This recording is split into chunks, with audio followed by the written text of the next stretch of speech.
the Pixel 7a, Pixel tablet, and much anticipated Pixel Fold will all be unveiled at Google's annual developer conference, Google I/O, which will be held on May 10th, only 3 days from now. In the past, Google has made product announcements long in advance of the event, and the Pixel Fold is no exception. In an official video, Google has unveiled the Pixel Fold, showcasing its appearance and announcing its name. To be quite honest, the phone in this video looks stunning, and the cover screen and back cameras seem incredible, better than what Samsung is doing with their Galaxy Fold range.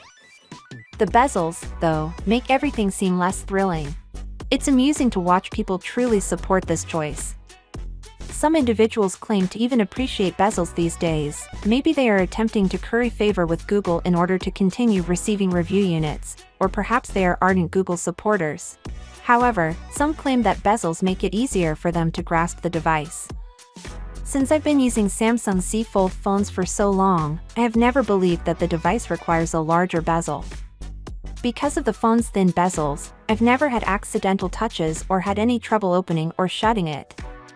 I agree that a tablet-sized device needs bezels due to its size and weight. On this, please.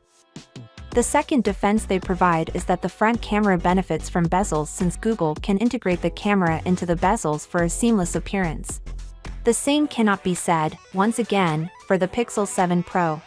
I have yet to come across a single person who prefers a seamless appearance who wants a huge bezel on that phone rather than the punch hole display. In all honesty, it seems like individuals are supporting this only for show. Large bezels on a phone in 2023 again scream inferiority. This phone is by no means inexpensive, which is why it doesn't have large bezels.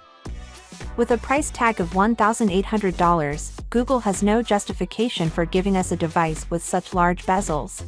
In 2013, that might have been acceptable, but not in 2023. Finally, what are your thoughts about it? So without being said, let me know your thought in the comment below, and if you are new here, please subscribe. Peace out.